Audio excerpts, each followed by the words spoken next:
Okay, welcome to another edition of Carnivore Bites. I'm your host, Jeff Sherman, along with Dr. Eric Lopkin. We don't have many things to talk about. Maybe width isn't big, but depth is certainly there. We'll start with the balloon from hell. Um, do you agree, before we get into the particulars, if it was a B movie back like in 1985 or something, it would be panned as completely ridiculous? Yeah, The the senile idea. president asleep at the switch. A balloon is traveling all around the country, taking pictures and capturing sensitive information. And the president, with his aviator glasses, is having a pistachio ice Yeah, the cream. Siskel and idea Ebert would that trash it. the idea that we would let a spy balloon just go across our entire country and not do anything about it until after it leaves land, then we shoot it down. Now, I mean, this is 2023. So, first of all, yeah, I mean, the idea that we're being cowed by a balloon is ridiculous. But second of all, yeah, we shot it down after it went across the country. After he completed its Are mission. right? Are we supposed to believe this wasn't transmitting?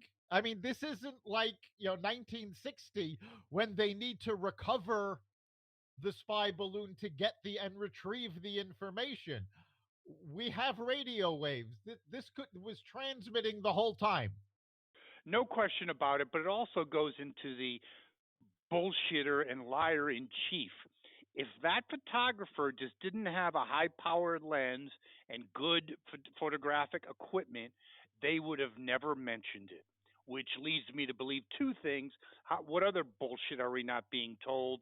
And second of all, this is not exactly the Army, Air Force, Navy, whatever, armed forces that I grew up with as a kid that, beyond reproach. A balloon, really? And their way I was like, this has happened before. Happened before? You mean this? You let this happen before? Yeah, It's a balloon. It's not a this was satellite. What are you kidding me? We, I mean, are we really safe in this country if a friggin' balloon can transit the United States? Uh, and I believe this is true. Someone else said this. If Biden was coherent, he should have fired everyone involved. yeah, I find it amazing that his excuse is, well, the generals said we shouldn't shoot it down. The generals also told you that your Afghanistan evacuation was going to be a massive debacle. That you didn't listen to. But now they don't want to shoot something down. Oh, well, I'll defer to the generals. And this, That was a no. Do you agree or not that that was a bullshit excuse? oh, That he absolutely. did not authorize it. And who's in charge? That's he's it. the commander He in is the chief. commander What do in you? chief. No, I don't think we should respond with a missile attack. Okay, And, it's like ridiculous. He no, and again. This is because some obviously a partisan podcast, but every day that goes on, do you agree that he just becomes a caricature of himself, and no he one can take him seriously? He really does. I mean, his excuse was they didn't want to shoot it down over land because the debris field could have hurt people. Meanwhile, you've got the governor of Montana saying this was over our state, telling the president to shoot it down over his state because they've got wide areas where you won't hit The anybody. chances of hitting something, even a cow, is the chance of me running a 4 minute mile. It's They, wide, and the Aleutians are yeah, even more. There's no one there. How does that sound? So what does infuriate me, it is comical, but the lack of regard for the American intelligence. I mean, how dumb do you think we are to buy this bunch of bullshit? the You other thing, couldn't shoot, yeah. but it's better to shoot it down. The same chance of hitting something in the water is the same thing as Montana or the Aleutian. You can hit a cruise ship. Really, I mean, or a boat. What? It's a ridiculous argument. I mean, the other thing that is truly troubling is one, this is not the first spy balloon to go over the US during the Biden administration. And two, his first thought was not, well, we didn't handle it well. It's, oh, well, there were three spy balloons that went over the US during the Trump administration, but nobody knew about it. And he said, the spy balloons have gone over us in previous administrations. Well, the Trump administration, the Obama administration, the Bush administration, and the Clinton administration all issued statements going, no, this never happened on our watch. But isn't it his modus operandi? Is you just blame others? I mean, there's no way. Okay, no, and he's so dumb. I'm sorry to say, he's so dumb that his rebuttals are just infantile. Like you actually think that no one's going to check it out. That yeah, it happened under Trump and it happened. No, it didn't, Yeah, and no, it's bizarre. he's a pathological liar. And we know this because he lies again, the Washington Post gave him 5 perpetual Pinocchios because he tells so many lies.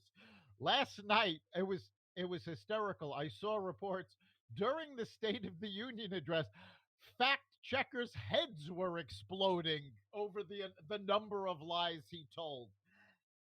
It is absolutely amazing that he is incapable of telling the truth. And most of what he lies about is inconsequential. It's Oh, about jobs that he had or things that, places he went that he never did. he's the George Costanza of presidents. I mean, if you we remember the show, George never had to lie. Okay, it was everything was he created his own craziness. You know what I Yes, mean? Like dating, he could have showed up on the date and said, "I'm doing this," but he had to invent like he's an astronaut or whatever. right. Same with Biden. I was a professor. No, you weren't. I was top of Yes. my class. Maybe, No, maybe you that's weren't. may, 4 degrees. No. maybe that's what we need to refer to him as, President Costanza. Oh, you know, it's absolutely true. And no one takes him seriously. I'd love your comment on this. Over the summer, he called Saudi Arabia. No answer. They just hung up on him. He called China. They basically played back to him the voicemail. I mean, I mean, Obama didn't have huge cred around the world, but not. This is a new level. This I now mean, and this there's no repercussions. You could laugh at the guy right to his face. No one's going to do anything. No, we're making fun of that, but we really shouldn't because this is actually dangerous. Right now, Saudi Arabia has an American prisoner that the Biden administration has been trying to get released. And Saudi Arabia just announced they're extending his prison sentence by 3 years. So this is a serious problem. We have Americans abroad who are suffering because he has no credibility on the international stage. Okay, but speaking of the credibility issue, why is the press? It's not as bad as it was. Idiots, and I say idiot intentionally, like Chris Wallace, saying covering for this idiot. Okay, saying it was a masterful political performance. First of all, his ratings. Does he have what the paper boy, the people that does washes his driveway, and maybe the telephone repair person Well, I are mean, his audience? let's face facts. Chris Wallace doesn't have a lot of credibility. This is the man that jumped ship at Fox News for a job at CNN Plus. Not even CNN. He went right to the streaming service. So his judgment isn't the best. You've got him, you've got Joy Reid, you've got Don Lennon, you've got the idiots of The View. They are political hacks. They don't care about facts. All they want is to push their agenda. And I mean, Don Lennon was amazing because there was a an interview done on the CNN morning show. Lennon didn't do the interview. And it was actually a pretty good interview where they were talking about what the oversight committee was going to do in investigating why Twitter had blocked the New York Post over the Hunter Biden story. And they do this interview.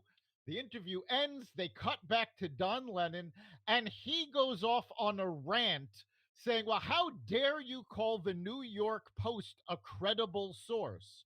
Excuse me, the information in the New York Post has now been verified by virtually every media outlet on the Got a lot planet. more They credibility than CNN. Jesus. and it's certainly a lot more than Don Lennon. So they don't care about the facts. They're pushing their agenda. And you can see the result in the ratings because people are saying, you know what? You can only lie to me for so much. I would like for what you're saying to be true, but it isn't. And they're turning off in droves. Do you think they did an effective job potentially in covering for dumbass for the State of the Union, or was it don't blame? I mean, trust your lying eyes. I mean, like, how could have anyone saw that who is has an IQ above like 90 and think that was a presidential performance? Yeah, I don't think they covered for him well at all. I think they tried, but I have seen comments from Democrats who are just appalled at his performance last night and even more appalled that it looks like this was the kickoff for his 2024 campaign. Democrats overall, I think it was 60% at the last poll, It is don't 60, want over him 60. to Yep. run again. Well, I think to me, yes, I'm not a big fan of his, but it looked really unpresidential. And with that in mind, let's address the State of the Union address. Um, in my opinion, the most dysfunctional. Do you agree, Dr. Lopkin, or not? It was absolutely dysfunctional. And I think it's important to point out that the reason it was dysfunctional falls squarely on Joe Biden. Because just prior to the speech, the cameras actually caught Kevin McCarthy and Kamala Harris talking, laughing, being very congenial to each other. They actually showed an image of unity, and then Biden got up there and completely blew it. Absolutely, and that's what his target was. And it's really interesting that you say that because Ben Shapiro on his podcast basically summarized the event as a angry, dysfunctional person just getting angry, yelling, Yeah, I mean, just losing it. you don't call for unity and then accuse the opposing side, in this case the Republicans, of wanting to cut back Medicare and Social Security when fact checkers for months have said this is a lie. The Washington Post gave that four Pinocchios when he first said it. And not only did he say it again in the State of the Union, but when the Republicans actually shouted him down saying it was a lie, he backtracked, but he started, no, no, some of you are, some of you are. It's like, yeah, you know where this came from? Tim Scott had made a comment Yes, about it who that I'm not a big fan of, but anyway. that that not a single Republican signed on to. It was shot down by the Republicans immediately. And yet they keep pushing this big lie. But To be fair, this is a lie that's been around longer than Biden. The Obama administration told this lie. but it's comical and also concerning that his one mission, it was like you're on the 1 inch line, your one mission is to run the ball with Bronco Jenkins, the 350-pound running back, and you punt. I mean, it's like you just had one thing to do. preach unity, convey unity. That's it, nothing else. And you blew it. and Like they said, I he could screw up anything, Obama said. well, and he did screw up. I mean, he started the speech talking about Chuck Schumer, the Senate Minority Leader. Apparently, he believes the Republicans won the 2022 elections. He also did that with the an ambassador, prime minister, whatever it was, ambassador of Ukraine, and he was introducing her, and he screwed up the name and just bailed and said, "Stand up, let's see you." I mean, Yeah, oh God. it's absolutely ridiculous. And to be fair, Trump had this problem too. You have the speech on a teleprompter. Stick to the speech. Read what your speech is. It's been written by people smarter than you. Well, I mean, with Biden, I you're know talking that's a about low bar. a sixth grade civics class. Do you again? We did say this, but it's one kind of final takeaway on it. Was it the most dysfunctional State of the Union you've seen by a president performance? His performance was the most dysfunctional. I think overall there were actual signs of hope. For instance, yeah, I'm sure our listeners will remember during one of Trump's State of the Unions, Pelosi stood up and actually ripped up the speech. McCarthy showed Biden respect, and as Republicans were shouting him down, McCarthy on several occasions told them to shush and be respectful. So you saw McCarthy calling for unity, calling for it to be a bipartisan effort, and Biden instead going off the rails. I think that's where when he lost it. To be honest with you, when he ad libbed or reacted, because let's face it, as Shapiro said, he's an angry old man who's got dementia. Uh, when he went off on the entitlements and the Republicans' plans to sunset, even though it's something that he actually pushed back in the 70s, but when he started getting angry, that's when I think the balloon was shot down. That's Yeah, when it lost.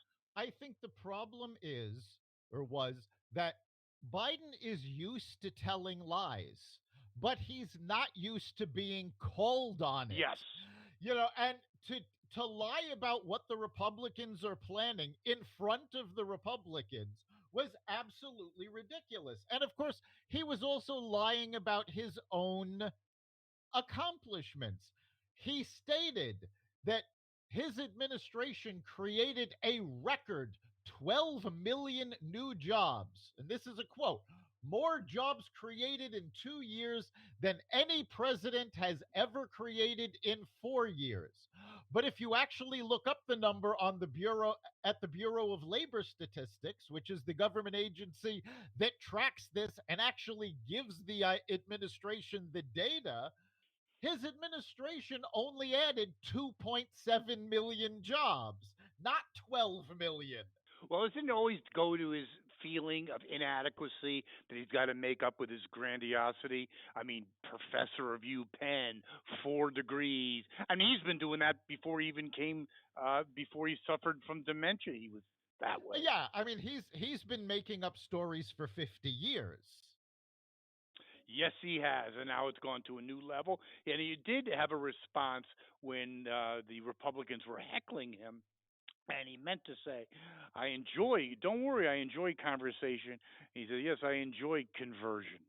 Maybe he was talking about transgender or Yeah, something, but I just don't yeah, another I example. don't know what he was talking about. I don't think he knew what he was talking about. And speaking of the old man, angry old man, overall conversation, I think at another point when he really lost it, out of for no reason.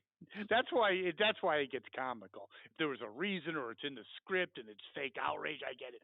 But when he was talking about the Chinese leadership and he just went on this rant screaming, "Name me one world leader that would take the place of of their inner Yeah, circle."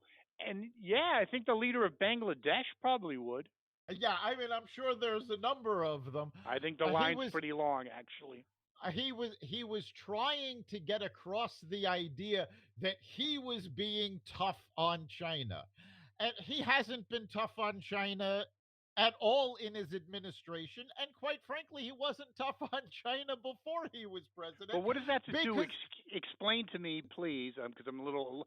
I don't understand what that even meant. Name one leader that would take. How does that even support any? What is that? What does it mean? I think he was trying to make the impression that he has been so tough on Oh, okay. China that nobody would want to be in that position. And of course, again, everybody knows China is laughing at us. They were laughing about the balloon. Well, they don't return his There's call. They don't take. They're yeah, not really. They have no respect for the guy. And again, he never referred to the border, but he did call for amnesty. I mean, talk about being tone deaf, yeah, he mentioned briefly how many people are being killed by fentanyl. But which of he's course, partly he, responsible for. yes, but he made no mention of the fact that it's pouring across the border because his border policies have completely failed. He did not mention the fact that this fentanyl is being manufactured by China and being sent over our border by Mexican cartels.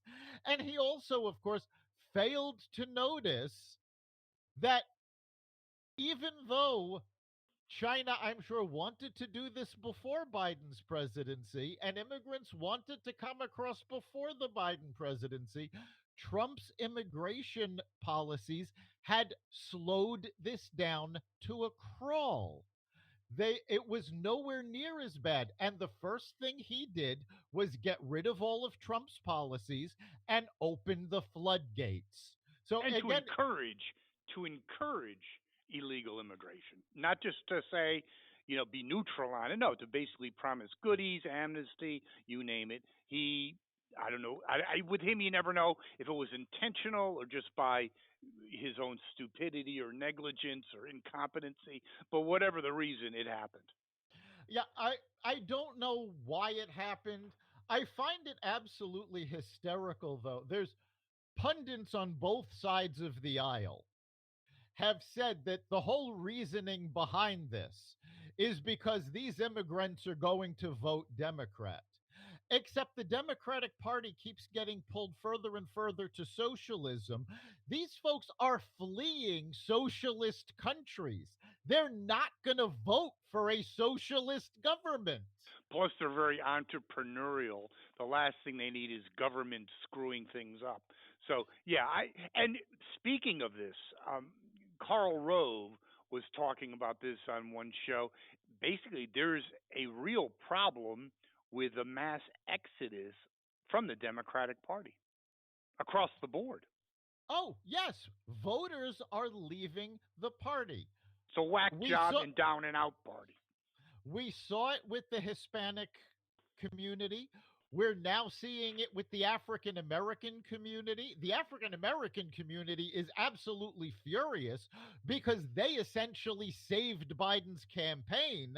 And now they're saying, well, but what have you done for us? Absolutely nothing. No, absolutely nothing. And I don't know if you knew this, Dr. Lopkin, but during the address, Biden was talking about the energy situation, so that we needed, which got a laugh. We do I don't know if you knew this. We needed oil for at least probably a good 10 years. Yeah, I mean, I was amazed to actually hear him admit that. But of But ten course, years? I mean, I think yeah, maybe a well, little longer than that. yeah, 10 years. I mean, we need it for more than 10 years. The green economy is not going to be ready for prime time in 2033, no No. matter what Gavin Newsom and AOC want you to believe. But And little Petey, he, Mayor Petey, yes, he says we're going to need it for at least 10 years, but he has gone out of his way to make it harder and harder for American oil companies to drill and produce that energy. And it is absolutely ridiculous. Yes, speaking of ridiculous, oh, actually, speaking of more concerning, four chief justices or justices Yeah, did not show up. Your yeah, thoughts on that? four Supreme Never Court. happened before. No, it's never happened. Four Supreme Court justices did not show up. Clarence Thomas, Sam Alito, Sonia Sotomayor, and Neil Gorsuch all decided to pass on the State of the Union. It's never happened before. Now, if all four justices had been conservative justices, I might have said, well, they didn't want to hear his lies. But by no stretch of the imagination can you label Sonia Sotomayor as a conservative justice. So, what was going through their heads? And honestly, the only thing I can come up with is the fact that Biden has been absolutely disrespectful of the Supreme Court, calling them a political arm, which they're not, and he absolutely refused, and his Justice Department refused to provide security when people were threatening their lives. And I think the Supreme Court justices are now saying, you know what? We are not your political patsies. Enough is enough. And Agreed, 100%. But um, doesn't it also have implication in terms of Biden's at least mindset in terms of packing the court or being receptive to changing the institution? I think that had something to do with it as well. oh, absolutely. I mean, they were talking about over and over packing the court so they could get more, liberal judges on. And none of the Supreme Court judges, even the liberal judges, thought that packing the court was a good idea. Now, of And course, but that's doesn't the whole completely off thing the table. get into really, Dr. Lopkin, excuse me, the whole bigger overarching 10,000 pound elephant, whatever, in the room is lack of respect. He is the clown. He's the chief clown, the clown in chief. Yeah, nobody has any real respect for him.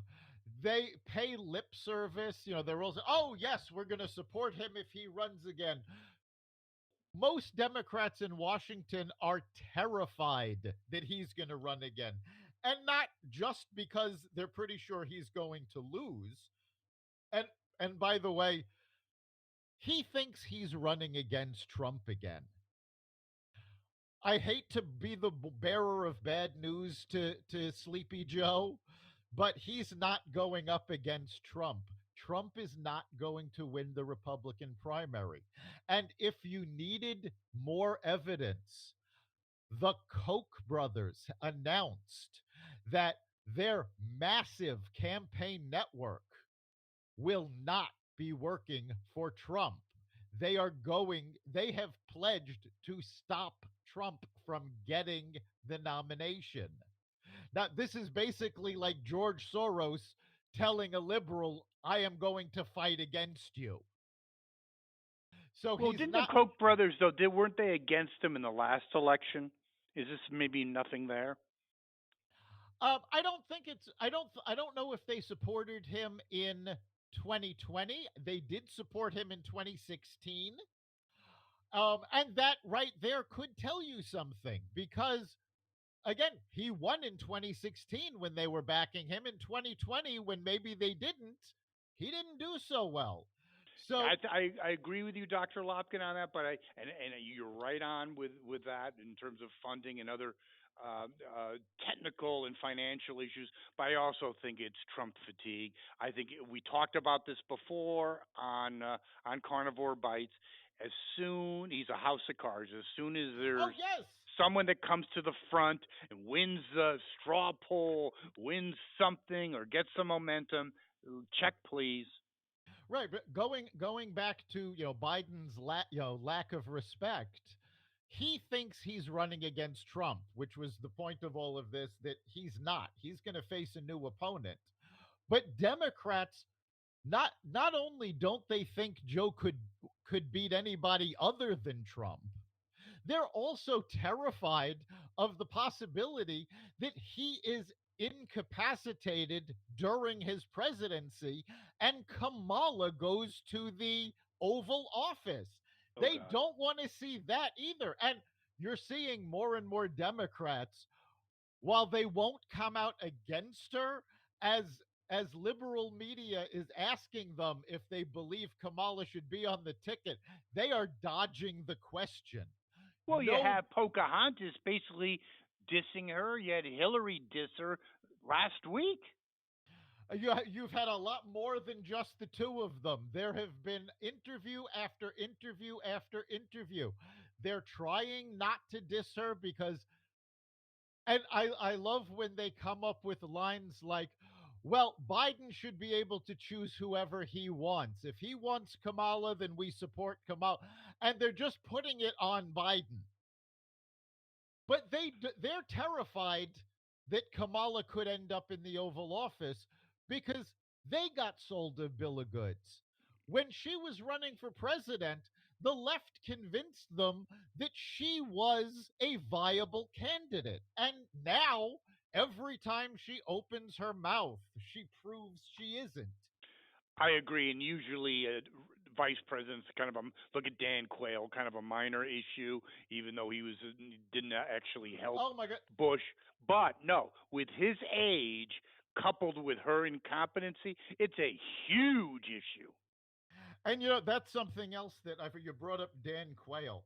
I have heard this over and over again, and it makes me laugh every time. The new description of Kamala Harris seems to be, boy, she makes Dan Quayle look like a Rhodes Scholar. Oh, no question about it. I don't know if she could spell potato, but who knows? Um, Closing on this, they see all the, his cabinet, his advisors, and our whole legislative, both senators, congressmen, and I help me with this one, Dr. Lockton. I couldn't help but think, and I never really had these feelings, let's say 10 years ago, that the whole lot of them, Republicans, Democrats, the inside Beltway people, a ship of fools that you couldn't have had a better group of idiots and greedy SOBs that have led America since the 1950s, post World War II, when we were on top of the world, to where we are now in, let's say, 70 years. You could not have designed it better. And on both parties, we are being led by a ship of fools that our adversaries, like China, are just, they probably are just spellbound at how this could happen to once, how this country committed self suicide. Yeah, I'm actually going to go a little further. In the late 80s, early 90s, when I was in college and we went into Iraq for Operation Desert Storm, there were rumors going around that they were going to reinstate the draft. And we were going to war, and I was in the prime age group to be drafted. Okay. I was not as scared for the country at that moment, when I thought there was a possibility that I could be sent to war, as I am right now. We have had two spy balloons go over the U.S. during the Biden administration. Another spy balloon was spotted just last week over Latin America. We have Iranian warships headed to the Panama Canal. We have North Korea shooting ICBMs and getting them further and further. We have Russia gearing up for more attacks in Ukraine. We have Iran meeting with Russia because they are going to build a plant in Russia to build Iranian And drones. by the way, uh, thank you, Barack Obama, for allowing the Iranians to have that technology when they hacked our drone and he did nothing about it, and they just reversed engineered it. Hello, thank you, Yes, Barack. A real great president. Yeah, amazing. But yeah, no, I agree. But it does go into used to be this great deliberative body. You had a couple of outliners, some idiots here and there, but the whole lot of them, Chuck Schumer, and then AOC, and on both sides, Green on the Republican. These people are 100% incompetent. They could not run a ice cream stand. No, it is absolutely amazing. And I don't remember who it was, but somebody just brought this up about AOC. She has a degree in economics and couldn't even do that in the private sector. She was a bartender. These are folks that could not survive in the private sector. Like I So said, they I wouldn't went, let them change yeah, my oil. so they went into politics and they have driven this country down. And yes, this is not a partisan No. issue. This is on both sides. We have had dumber and dumber people entering public service claiming, oh, it's a noble calling. No, it's not a noble calling. Quite frankly, these folks have made more money thanks to public service than they ever could have made Well, in the look at private Biden. sector. I mean, you've only made Biden, you less Pelosi. than 200 grand. You went from which liberals media even back then used to poke fun at, but you went from Eisenhower in 1952, head of the Allied invasion force, to Biden. I think there's a little bit of a drop off there. Oh, yes, there is. And I think it actually started with the Clinton administration because prior to that, I mean, George Bush Senior, the media used to go off, oh, he's a wimp. He They was used no to wimp. denigrate him. Highly He was head qualified. of the CIA. Plus a This fighter is a pilot man at that, 18 years old. You go try doing right, that sometime. exactly. And we don't have people with that experience He was the last anymore. of the Mohegans. No question. That's Yes. a great point. Then you had Bill Clinton, just a womanizing non inhaler, and then it went right down the shitter. George W., an IQ of like 70, got us into that 20-year-old bullshit, unwinnable conflicts. And now you've ended with the creme de creme, the apex of incompetency, the aviator himself. Yeah, it's been absolutely ridiculous. And we've seen that the Democrats don't have a bench. So whether or not Biden runs, we are not getting a credible Democratic There's no candidate way. in 2024. I'm hoping that the Republicans can come up with a credible Oh, I candidate. think they have And a very good quite bench. frankly, I think they have a good bench. Haley has proven as both Pompeo's governor good. and as ambassador. Pompeo, I'm not as sold on, but Haley has shown that she could do the job. She's did a great job Do as you both think she could governor win and head as to head against ambassador. Trump? Do you think she could go head to head and win against Trump? I do. I think she could because Trump has made many very positive comments about her. So if he suddenly does goes negative on her, they don't those comments lack credibility.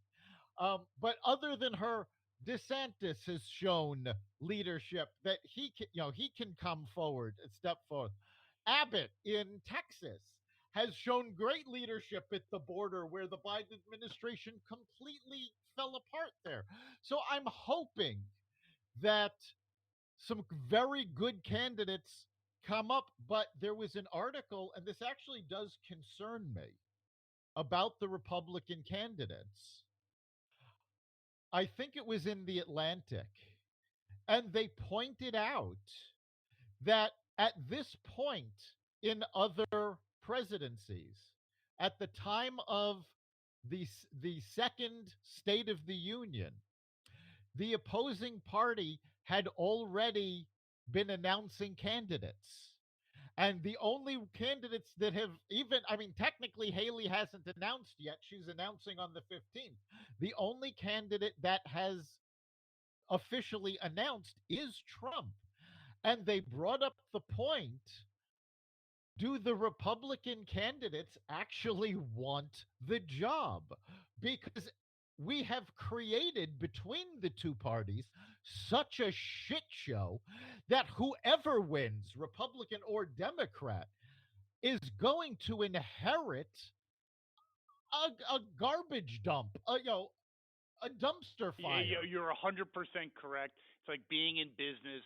Your predecessor ran the product line, set everything up. Didn't exactly officially run it into the ground, but it was all the underpinnings were there, and you get handed the job. You're like, holy shit. Exactly. So Well, Doctor, oops, go ahead. there is that question of whether the highly qualified candidates want to put themselves in that position. And to be fair, that could be one of the reasons that the Democrats have such a weak bench, because there are Democrats out there of quality and they don't want to be a part of this mess. I think that's a problem, an overall problem for our political structure and our country overall, because you have the morons at the helm. Well, that concludes another edition of Carnivore Bites.